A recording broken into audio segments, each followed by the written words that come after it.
Assalamu alaikum. A very good morning to all of you. First of all, I would like to thank our honorable chief guest, Mr. Fazul Kabir Khan, advisor to the Ministry of Power, Energy and Mineral Resources of Bangladesh government. Sir is kind enough to present. Our very special guest, Mr. Lutfi Siddiqui, Chief Advisor, Special Envoy for the International Affairs. Our guest of honors, Mr. Michael Miner, Ambassador and Head of Delegation of European Union to Bangladesh. Mr. Achim Toaster, Ambassador of the Federal Republic of Germany. And my good friend, Mr. Thijs Poster, charged the affair of Embassy of the Kingdom of Netherlands. So let's put a big clap for our today's guest.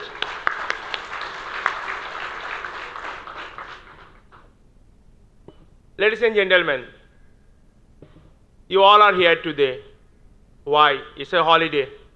I know our government had suddenly announced this holiday. Why you all are here today? Because you care. You care about the planet. You care about your country. You care about the people. And that's why you all are here today. So I'm deeply gratitude to all of you, and all of you, the audiences sitting in front of you, are my biggest inspiration.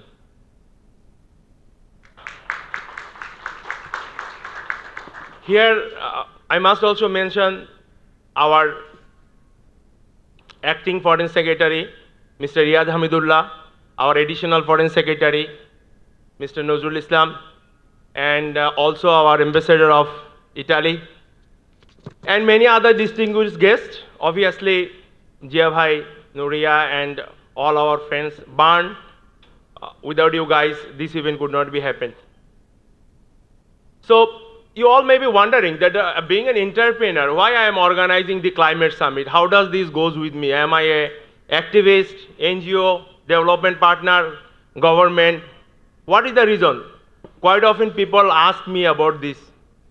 So I thought today I will start with that, and then I will say a few words. See, there is two reasons behind it. Last 20 years I am organizing Sustainable Apparel Forum, Climate Action Forum, Circular Economy Summit, and many other initiatives towards the sustainability. There is two reasons being an entrepreneur I am doing this. First of all, to run our business, to be competitive, we need that. Climate action is no more a burden for an entrepreneur. It's a business opportunity. This is how I think. Second thing, as all of you, like you love Bangladesh, you want to eliminate the poverty, disaster, I also want to be a part of that. That is the two reasons. So, if I explain the first reason, why and how, as an entrepreneur, as an apparel manufacturer, or a businessman, climate action works can help us. See, in Bangladesh, we have apparel is one of the most important export earning. You all aware about that. Our 84% currency income, foreign currency, is coming from one single industry, and that's apparel. And millions of people are depending on that. And we don't sell this product to Bangladesh. So we sell it to Europe, America, all these countries. And who is our clients? Our clients are all Western world. And the gentleman sitting in the chair, they will explain much more better when they will speak elaborately about these things. But if we want to export, we wanted to keep our export continue, this is the only way to go forward. We are not in that age anymore that cheap labor is a competitive advantage for Bangladesh. Ladies and gentlemen, you know the challenges what Bangladesh is facing. All of you here more aware than me. I don't want to repeat that. But I want to say one very precise and bold. If we are not, as an entrepreneur, not only apparel, is across all the industry, if we are not achieve the targets given by our clients, we will not able to sustain in the business. And then it comes about all these things, product diversity, business, and all these things you talk about, cheap labors, innovation, that comes to the second. So this is the reason.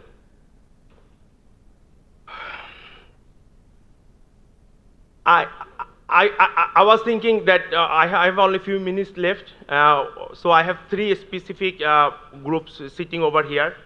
One is our government, and one is our embassy and development partners, and one is our brands manufacturer, and my fellow colleagues. So I will ask four things, for the four group certain things, and I hope you will able to comply that.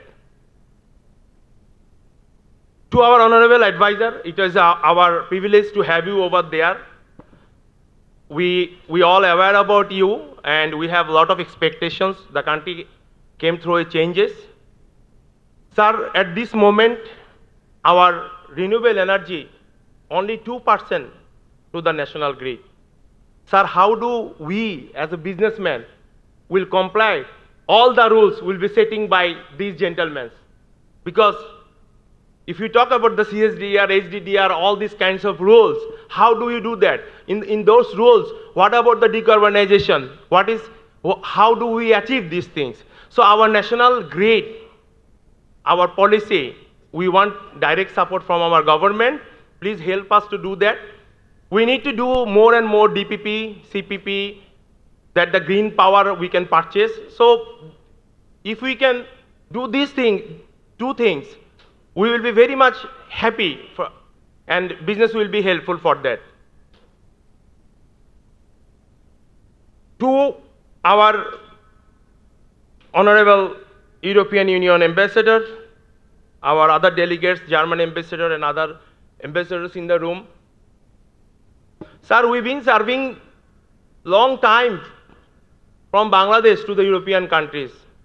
We had given almost our life. Nothing left. Seriously. We need help. We need help by technology, by know-how, and what are the good practices available in your country. If you can help us technically by providing the support, know-how, I think we can achieve the renewable energy target, what is set by your country's consumer and brands and the legislations.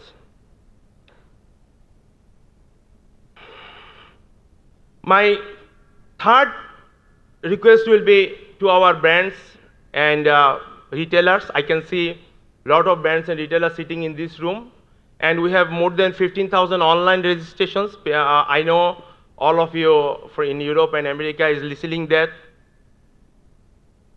See, you guys have set a lot of target. We are aware about your target, 2030 target, 2040 target, 1.5 degree target. We all this target. I request you, please, when you are setting the target, also make us the part of your target setting.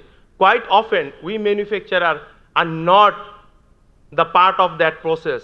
We set a target, we need to achieve it. That will not happen, and that is the reason if we just see the target and vision set by 2030, many of the brands, they are far behind from the target. So to achieve the target, we the manufacturer need support from you. We need more and more collaboration. We need more and more shared responsibility. We need more and more training, technical support, and most important thing is, I will request, please sit with the manufacturer, talk with them, and understand how they can be part of your vision. One thing I would like to clear about it,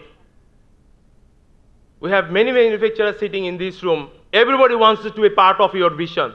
No one is saying that they don't like to achieve your 1.5 degree target or SBT target or or 30% emission reduction, all these targets. Everybody want to do that.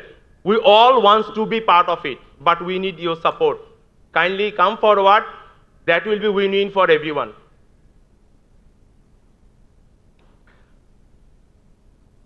And last thing is our manufacturers. I think we all in the same boat. We're passing a lot of hard time, but hard time bring opportunities, and I believe we will, of course, the help of our brands, retailers, partners. You can see the distinguished chief guest, honorable advisor. Everyone came here because they believe on us. They believe on Bangladesh private sector. They believe on the RMG industry, and that's why they all came to support us. So I think we will overcome that. It's time up. I must mention about few of our partners: Apparel Impact Institute, Cascale, H&M, Target, Embassy of Netherlands, PDS. Without your support, this event wouldn't happen. I'm very much grateful to you guys. I would also like to mention that this event is a zero waste event. You must have seen each and every material used in this event is 100% recyclable or reusable. So this is an example how a large scale event can happen without compromising the environment. Ladies and gentlemen, I know we have a very busy day. We have 44 speakers, 5 panel discussion: decarbonization, adaptation, financing, just injection. We have 4 keynote speakers. We have 5 presentations. And also, most important, we have 6 workshops in the upstairs. So you all will have a very busy day today. Please note that, don't forget to visit our exhibition booth outside the hall, and also in the upstairs, the technical conferences. And that's all. And the last thing I will say,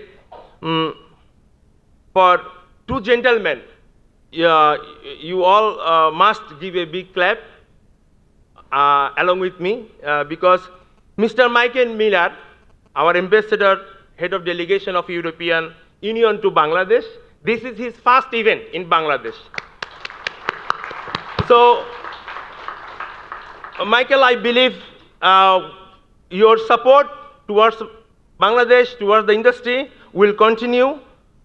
This is just a start. And also, I think for our honorable chief guest, special envoy to the international affairs, Lutfi Siddiqui Bhai, for him, after getting the charge, this is also first event. So guys, please put a big clap for him. Thank you, everyone. Thank you so much. Thank you for all of you. I must forgot, as usual, to mention some of the names, which I always do. But it doesn't mean that I forgot you. And my friends from abroad who are not here, who are joining in the online, I must thanks to them. I really appreciate all of you.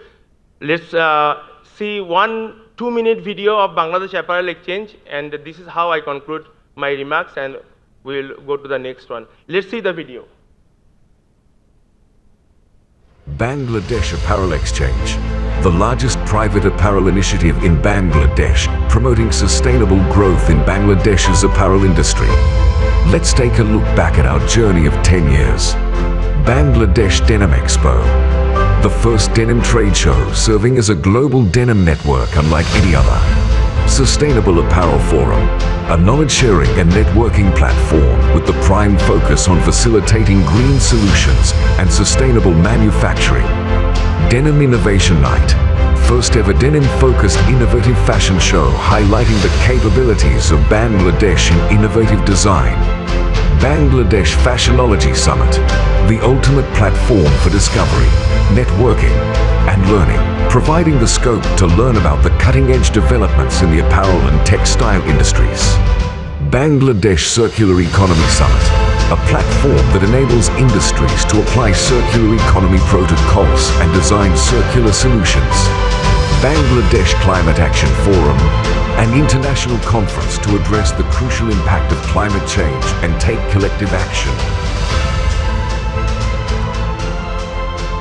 Best of Bangladesh, our global platform to brand Bangladesh, its culture, economy, industries, and limitless possibilities to the world. Made in Bangladesh Week, one of the largest events focusing on the Bangladesh apparel industry. The week-long event focuses on various aspects of our sustainable initiatives, from various events like Dhaka Apparel Summit, Dhaka Apparel Expo, Green Factory visits, and so on, continuously striving to contribute to society, raise industry awareness, and demonstrate our focus on sustainability, circularity, and transparency. Our events have got huge attention from all over the world, attracting 85,000 plus national and international participants from 50 plus countries, 650 plus delegates, and 2,000 plus companies until now.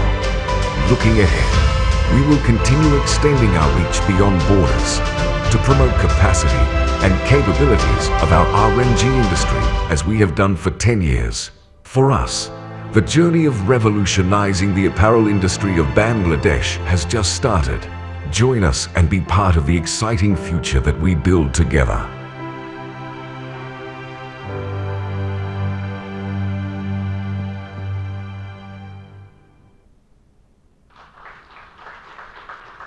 Thank you very much, Mr. Mustafizuddin. Now I would like to request His Excellency Michael Miller, Honorable Ambassador and Head of Delegation of the European Union to Bangladesh, to please come up and say a few words on this occasion.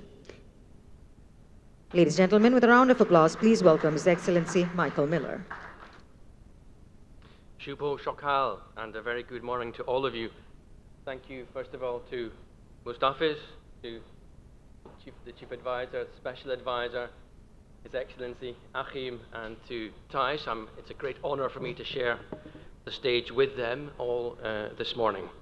Now, this, as has just been mentioned, is my first public speech as EU Ambassador to Bangladesh, and it is at an event that I consider to be of particular importance, addressing climate action in the fashion and apparel sector.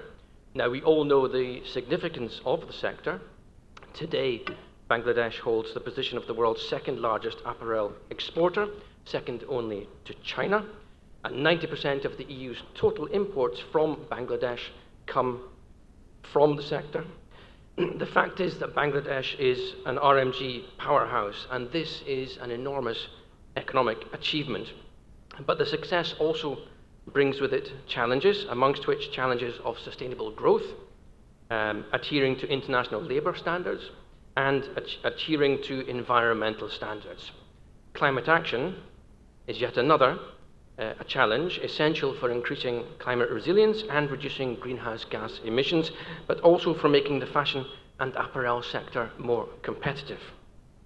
For countries like Bangladesh, among the most climate vulnerable countries in the world, every fraction of a degree in global temperature increase matters.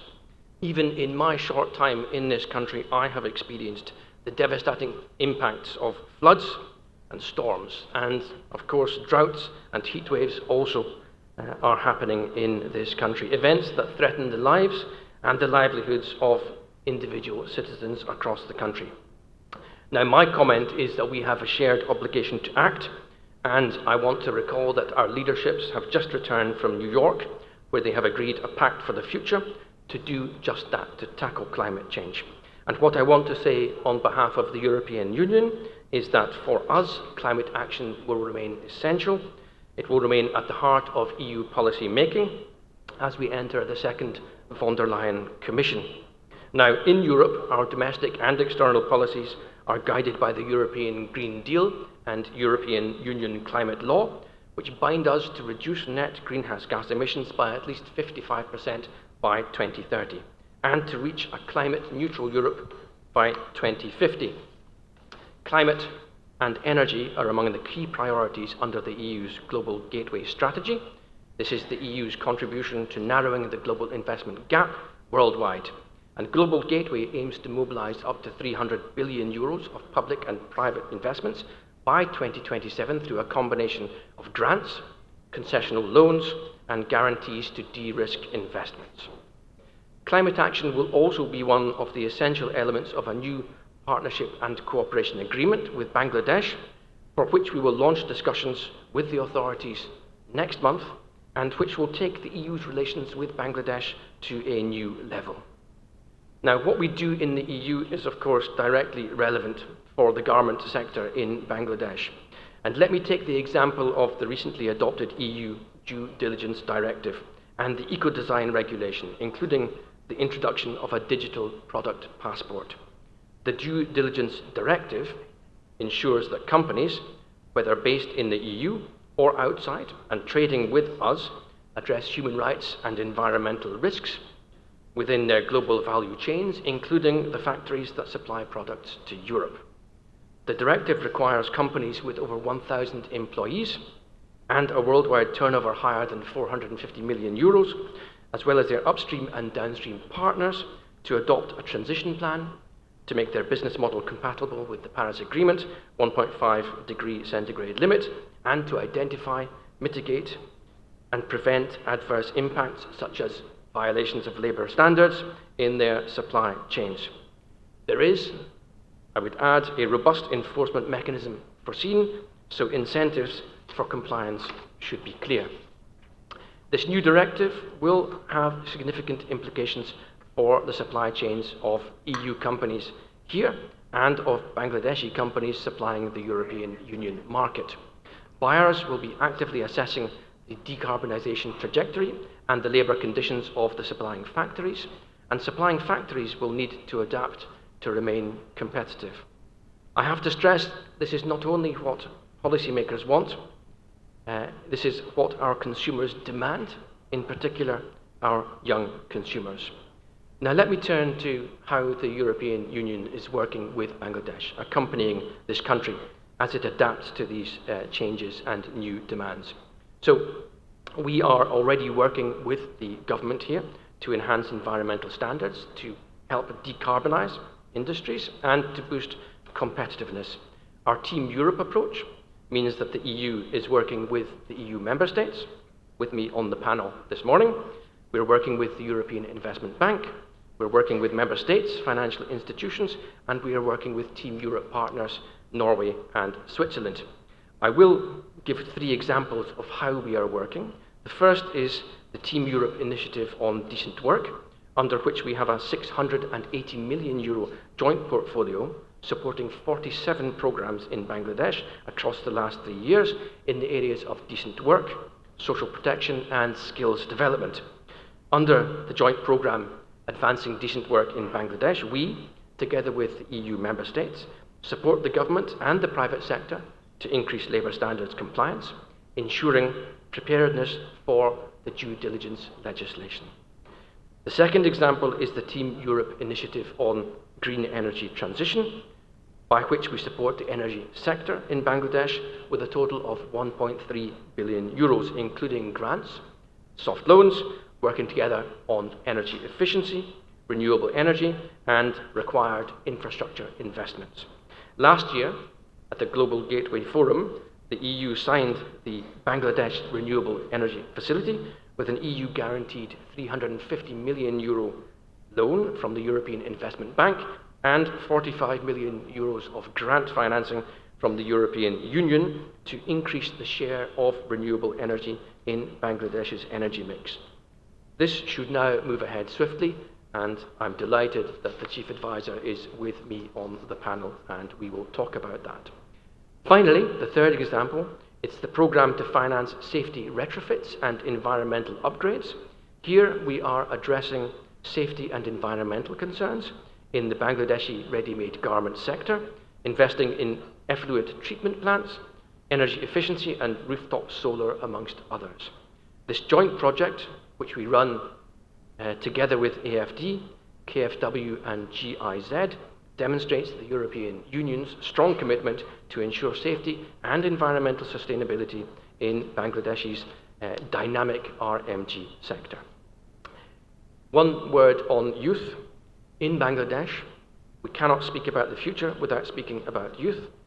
The youth of Bangladesh, whom we have witnessed this summer, acting as agents of change, is over 57 million people strong, and they, like young people everywhere, are impatient to see meaningful action and meaningful change. They want to see a future that is greener, fairer, and more inclusive, and the European Union is determined to prioritize support to the authorities such that Bangladesh can respond to these calls and address the environmental and climate crises, create decent jobs, economic growth, and promote social equity. This is why, in addition to the 3 examples I've given you of our work with the RMG sector, we are investing in education and in upskilling and reskilling of your citizens in order that skills that your citizens possess in the future match the needs and requirements of your labour market. This will unlock the full potential of innovation and leadership so that we can together meet the challenges that face us. To conclude, ladies and gentlemen, climate action is a necessity and it is also an opportunity to build a more competitive, resilient, just and sustainable sector that meets the needs of both the present and of our future generations. Let's do so together, Team Europe working with Bangladesh. Thank you for your attention. Thank you very much, Your Excellency. Now I'd like to request Mr. Thijs Woodstra, Charge d'Affaires of the Embassy of the Kingdom of Netherlands, to please come up for his speech. With a round of applause, please welcome Mr. Thijs Woodstra.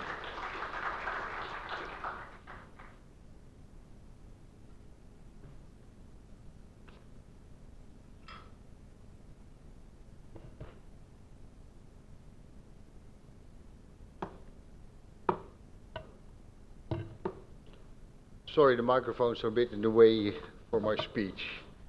And of course, I'm very happy to be here. Shubho Shukal, Shubho Wassalamu alaikum, Namaskar. Welcome to you all, and especially welcome to our chief guest, Dr. Faisal Kabir Khan. Lutfi Sadeki, your first appearance. Thank you so much for being here.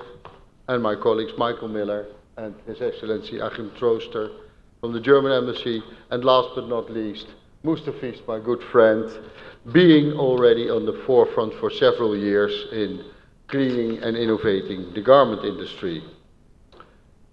It is a great honor and pleasure to be with you in this morning, sharing the stage with brilliant and important people of this country. At the outset, I would like to convey my sincere thanks to the organizers of this timely event and look forward to closely interact with keynote speakers, eminent scholars, and panelists of several relevant stakeholders for sharing exciting ideas and practices in the garment industry and beyond. Bangladesh in the Netherlands. When you speak about Bangladesh, you speak about rivers. When you speak about the Netherlands, you speak about rivers and water. And we have a long history, Bangladesh and the Netherlands, in water cooperation and actually in climate adaptation. We have been working on improving local ecosystem by implementing integrated water resources management strategies along with climate smart and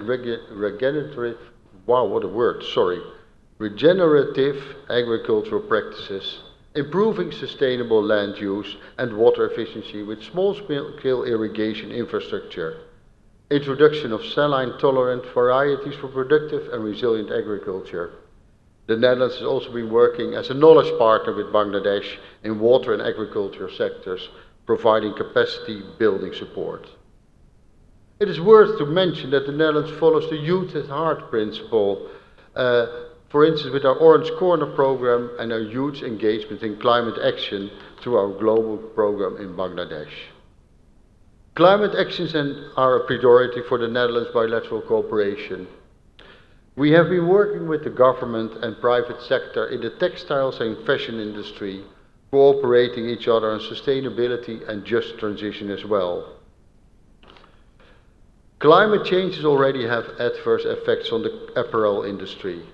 Climate-induced heat stress is hampering productivity of the country's main export sector, causing already a 2 to 2.5 loss in daily work hours. The Netherlands continues to address the adverse effect of climate change on workers together with other development partners by developing a sustainable employment injury scheme in the RMG sector. Climate change is a reality and the result of increased greenhouse gas emissions. The global textile industries are energy intensive and generate roughly more than 1.2 billion tons of carbon dioxide equivalent, nearly 10% of the world's greenhouse gas emissions. The garment industries are considered major contributors of greenhouse gases in Bangladesh, as the country relies, and Mustafi's already alluded to it, relies heavily on fossil fuel and has yet to embark upon a durable energy. Measures to address climate change remain inadequate, therefore working for circular textile, green energy transition and decarbonization of the apparel sector is a mandate of the day. The fashion industry needs to move from a moderate decarbonization trajectory to a more significant aggressive one. Considering the conditions, the Netherlands government is working with the government of Bangladesh and private sector more closely than ever. The Netherlands government has taken the initiative to support sustainable trading in line with the Dutch vision to become a circular economy by 2050. Comes with a holistic approach to strengthen bilateral cooperation, help business to expand and do business in Bangladesh to facilitate knowledge sharing between our countries. We have started working with the youth to empower young entrepreneurs to find solutions for post-production textile waste. We have partnered with BGMIA University for Fashion and Technology, Bangladesh Apparel Exchange and the University of Groningen to launch a textile hackathon. We are building on the legacy of our PACT project to continue to promote cleaner energy and cleaner production in the textile sector. We will focus on reducing wastewater and textile waste in the garment sector. We are working in cleaner production with the textile supply chain, in which 4 Dutch brands, through the Better Mill initiative, work together to reduce waste in garment. And actually you can hear more about this initiative in the side event during this afternoon. Ladies and gentlemen, I'm really happy that the garments industries are moving forward to decarbonization and advancing positive climate actions considering the national and global energy crisis. I am very much looking forward to a matured relationship with the Bangladeshi garment sector and private sector as a large to play an important role in advancing sustainable and circular textile in Bangladesh and also continued knowledge sharing between our 2 countries. And with that, I would like to point out that we have an orange booth for the Netherlands in which you can learn about Dutch companies who are already here financing and working on innovative solutions for the garment industry. And you can also engage with young entrepreneurs financed through our Orange Corners program who are sharing their innovative ideas for the garment industry and beyond. So I hope this will be a day with knowledge sharing, innovative ideas and a better understanding of each other.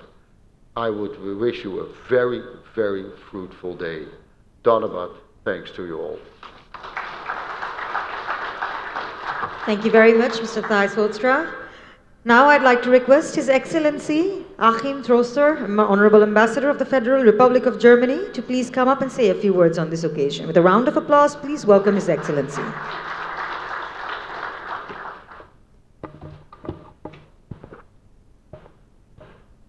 Honorable advisors, dear colleagues, ladies and gentlemen, a very good morning to all of you. It is a very honor and privilege for me to be here today at the Bangladesh Climate Action Forum which is a pivotal platform that brings together key stakeholders to discuss how we can take collective and decisive action against climate change. Today's event serves as a reminder that addressing the climate crisis is a shared global responsibility, and it is a privilege for us as Germans to support Bangladesh in its journey towards sustainable development. Energy security is a critical concern for both Bangladesh and Germany. With Bangladesh emerging as a major regional economic power, it is vital to ensure that its energy needs are met in a way that is sustainable, secure, and resilient to the challenges posed by climate change. As both our countries work towards a sustainable future, we recognize that the shift to the renewables is not only an environmental necessity, but also essential for achieving long-term energy security. The German Development Cooperation, and I'm very happy to greet also the country director of the GIZ here this morning, Dr. Cook. The German Development Cooperation has long recognized the tremendous potential of renewable energy in Bangladesh. You can easily run out of gas, coal, oil, or uranium, but not of sun, wind, rivers, tides, and geothermal warmth.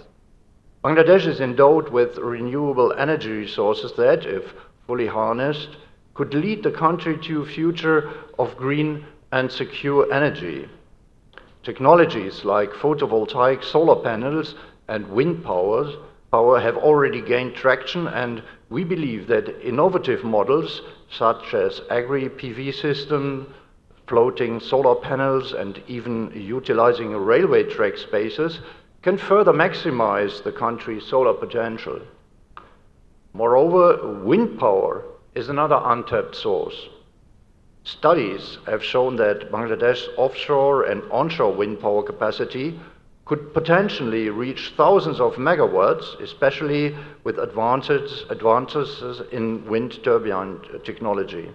Similarly, biogas, hydropower, and tidal energy represent untapped potentials that, combined with strategic investments, can significantly transform Bangladesh's energy landscape. In our pursuit of energy security and climate resilience, we recognize the importance of addressing also social equity. Supporting the government of Bangladesh in pricing reforms and creating incentives for renewable energy investments is essential to ensuring that the energy transition benefits all citizens. As we engage in meaningful discussions today, let us remember the tremendous potential that lies ahead. By working together, we can unlock Bangladesh's renewable potential and forge a path toward a sustainable and prosperous future. Germany has historically contributed to climate change due to its early industrialization, and we take responsibility for that. Today, our role is not just to mitigate, but to support countries like Bangladesh, those with very low historical emissions, but who are among the most vulnerable to climate impacts. Together, we can shape a future that is both resilient and sustainable, a future that ensures the continuation of Bangladesh's remarkable development story while achieving global climate goals. For this purpose, Germany has offered Bangladesh a climate and development partnership to bring our cooperation to a new and higher level. Bangladesh's success story is one of remarkable growth and resilience. As the country prepares for its graduation from least developed country status in 2026, we must acknowledge both the achievements and the challenges that lie ahead. Our development cooperation must evolve to reflect Bangladesh's changing needs. This means progressively focusing on areas where external support is still necessary, while recognizing the country's capacity for domestic resource mobilization. The German Development Corporation has a portfolio of 633 million euro in bilateral energy cooperation alone, covering a wide spectrum of projects, from grid improvements to renewable energy deployment and energy efficiency.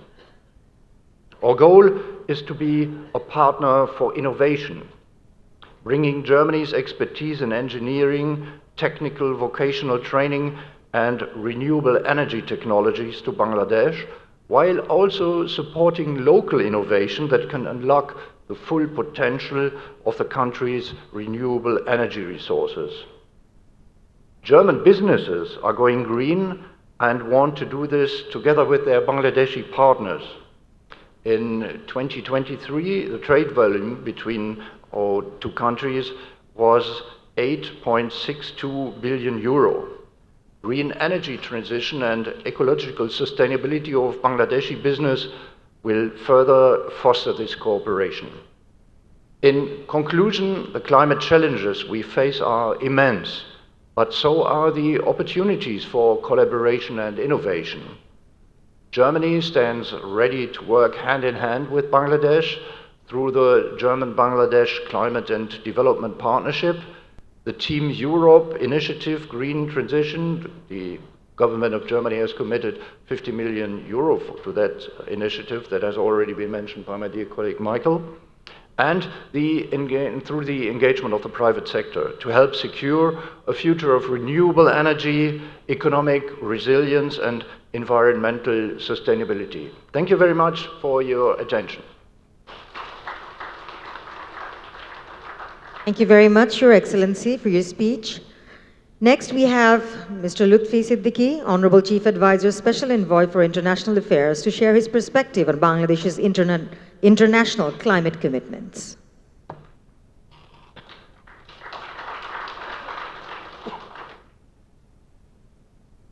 Thank you very much. Assalamu alaikum. Happy Durga Puja to my friends who are celebrating, and good morning, everyone.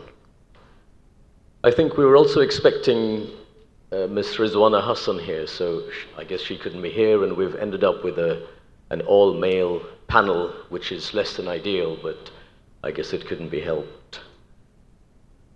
This is the first time that I'm meeting Mr. Mustafiz in person today.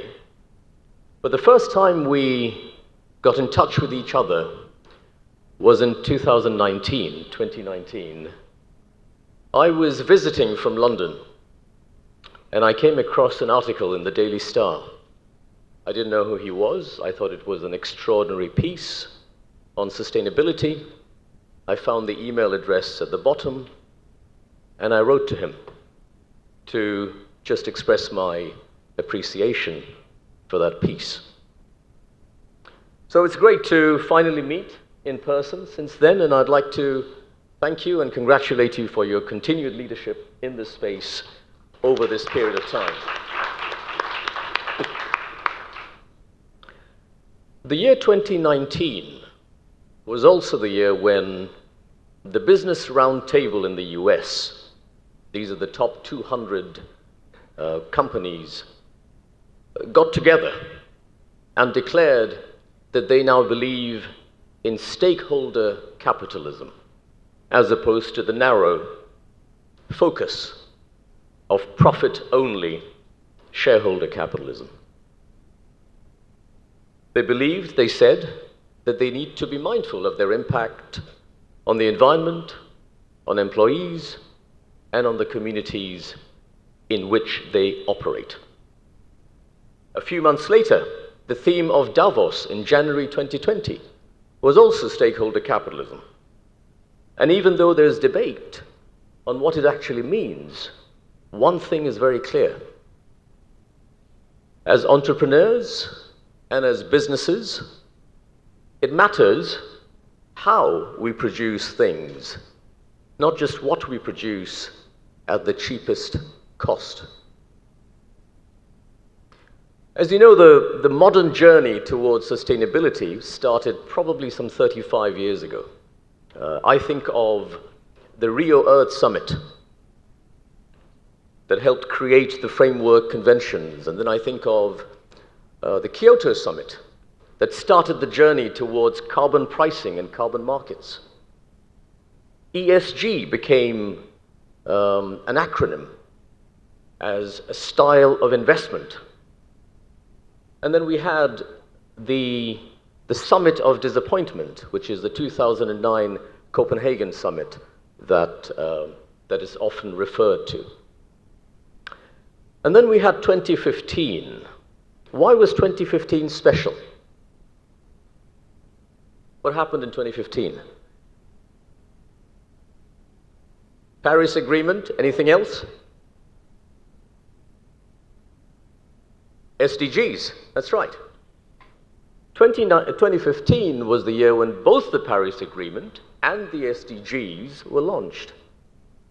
And I was an investment banker at the time. I was in New York at the time when the SDGs were announced, and I remember it was special from my point of view because it was the first time that there was an explicit role of the private sector in the achievement of both Paris and SDGs. Remember the MDGs before that, the Millennium Development Goals? That was seen as something that NGOs and governments would look at. Not a lot of involvement from the private sector. So we had, for the first time, acknowledgement that you need private sector resources, both money and expertise, to be able to achieve these goals. And so Paris started a flurry of activities between 2015 and 2020. We had Mr. Mark Carney, Goldman Sachs banker, governor of the central banks of both Canada and then England, chair a task force called the Task Force for Climate-Related Financial Disclosures.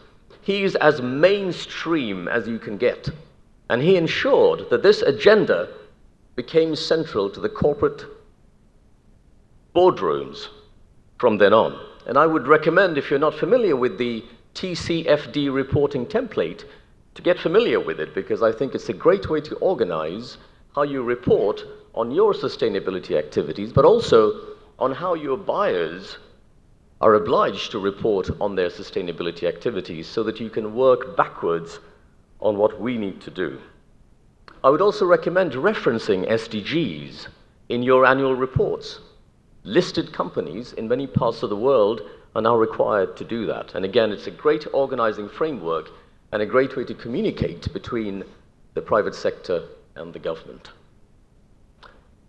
The one thing I really like about the TCFD reporting framework is that increasingly it builds in safeguards against irresponsible use of buzzwords and rhetoric on the part of companies who may say one thing and do another thing. It makes it hard, for example, for global brands to go to Davos and say, we stand for worker rights and emissions control and biodiversity, while at the same time they may be squeezing the factories in developing countries on the cost front. That arbitrage is no longer acceptable and no longer sustainable. So that is also part of the journey that we have to acknowledge. There was also a lot of asset managers who were signing up to the Principles of Responsible Investing, PRI. I was, at that time, on the investment committee of the London School of Economics, and we signed up to the PRI, as did the investors, the institutional investors who invest in H&M, the minority shareholders in H&M, or those who invest in Marks and Spencer's. They've all signed up, and they all need to have line of sight to what their money is actually financing. They need to know what is the emissions under management with their money. And not just their own emissions, but also Scope 3 emissions. They need to know what is the carbon footprint of the factories in which the T-shirts are made, and the carbon footprint of the factories in which the yarn and the textile is made, and the effluent that gets released into waterways, and so on and so forth. The entire value chain needs to be accounted for. So you can be a company in a developing country and have no direct exports in your product suite, but still have to be mindful of those standards if you feed a factory that then exports into these countries.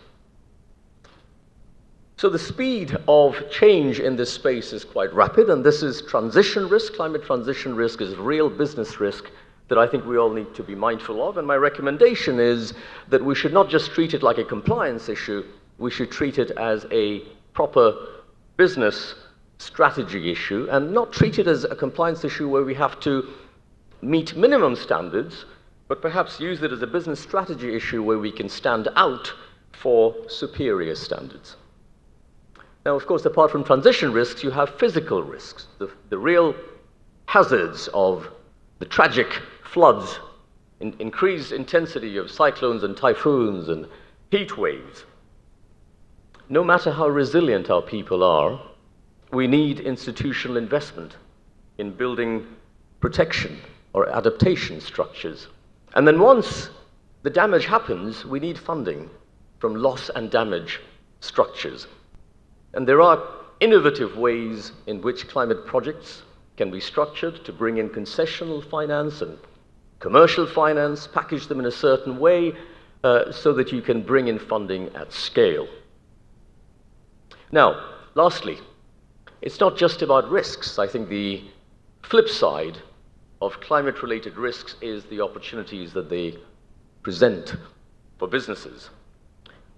Climate-related actions, given the global backdrop that I just presented, they open up opportunities, new ways for which business can be competitive, and they open up new sources of international investment that we can tap. So my proposition is that as you accelerate and you double down on your journey of corporate sustainability and do better business, you have perfect alignment with the reforms agenda of the interim government.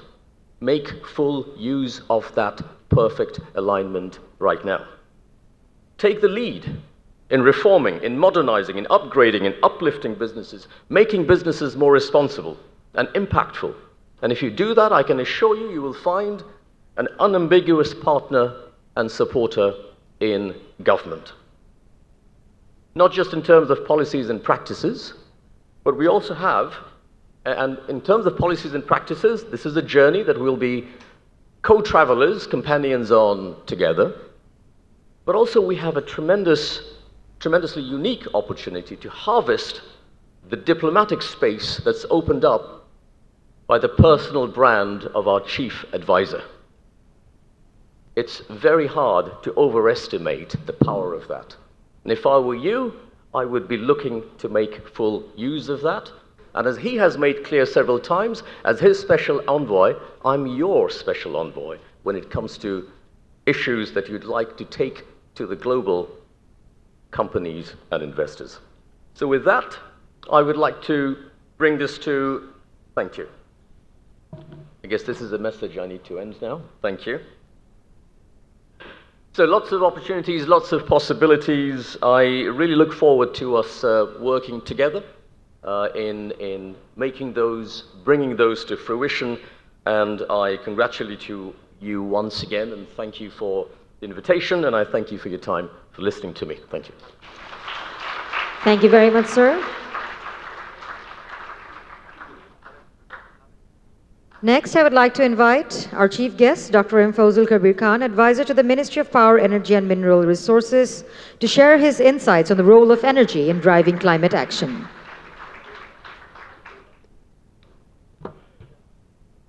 Bismillah ar-Rahman ar-Rahim.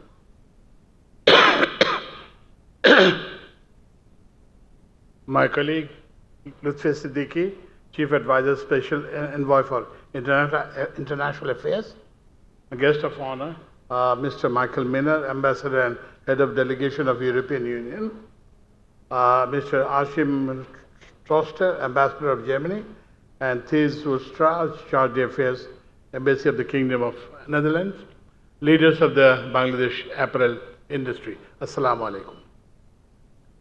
Let me start with slightly less serious note. In our younger days, there was a program in our national radio that used to be in the absence of the scheduled singer. So there was an eminent singer who was scheduled, but who could not turn up, and then some lesser mortal would sing. So I am sort of in that position. When I was invited to this meeting, between us, we decided that our environment advisor, Sayyida Rizana Hassan, would join this, and then I'll do other less attractive, less mundane work. But then she called me last night, quite late at night, and said that, Fazil Bhai, I'm sick, could you fill in? So here I am, and I do not have a beautiful prepared text of the ambassadors and also the notes of Mr. Lutfi Siddiqui. So here I am, as you know, an environment advisor is better looking and also a better speaker and better than me in every aspect. So you might find my speech some kind of rumbling compared to the others that are present this morning. Okay, so let me first begin with you. Thank you for joining on this holiday. So you might be wondering why we have this holiday. Today was not a scheduled holiday, but this extra holiday was declared to allow our Hindu communities, members, brothers and sisters in the Hindu community to enjoy their festival, the biggest festival, Durga Puja.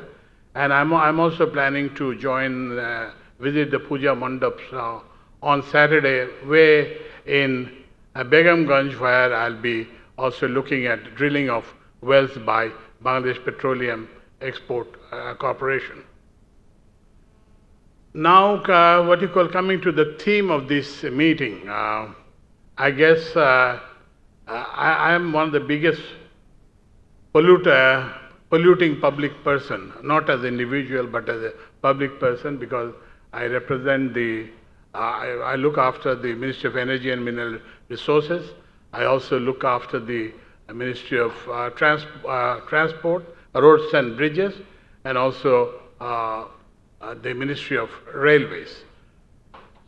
So what now we are trying to do is we're trying to what you call making amends, and also what you call trying some mitigating measures. And the start that we are gradually moving, as somebody has mentioned, that our renewable energy penetration is very low, 2%. We want to what you call move it up farther. I am a staunch believer in renewable energy. I advocated for renewable energy even before it became fashionable here even abroad. As some of you know, that I was lucky to have started IDCOL, Infrastructure Development Company Limited, and then spearheaded the solar home system program there, under which 4.5 million households were given this access to solar electricity. So now we want to upgrade it, and then now also at IDCOL we also did solar irrigation pump and other things. Now we are moving on to doing larger systems with higher capacities. So we are and in order to do that, first we had to what is this? Is it my phone? No. Yes. Okay. So before we tried to find out what is halting progress of renewable energy. So we found out that this anti-competitive environment promoted by the earlier government was a major bottleneck to promoting renewable energy. So what we did, the first thing that we did was to what you call dismantle the entire architecture of corruption that was there and opened up this. And we'll be happy to know that that I think by next week we'll be floating open a tender for about 40 or so renewable energy projects. The tender document is almost ready. We have sent it to the National Board of Revenue for inclusion of fiscal incentives, and once we have them, we intend to issue it. So the tender is available with the draft tender document is available with the ministry. So if any one of you is interested, you can get hold of the document and then provide your input. There is some here about it. So what happened? What used to happen earlier, that these transactions were done under the table. Now what we have done is we have put everything on the table in the open. So I would like the what you call members of the business community present here to take this opportunity and to participate in the tender in large numbers, because that is the way that we could have a price discovery and also good technology for the benefit of the people. So not only on the what you call energy side, I'm also looking after this roads and bridges division. So we are also working on taking off this very old polluting buses and trucks off the road. So we are taking measures so working with our environment advisor, Syed Rizwan Hassan, we are working to take them off the road, and hopefully we'll be able to take them off the road.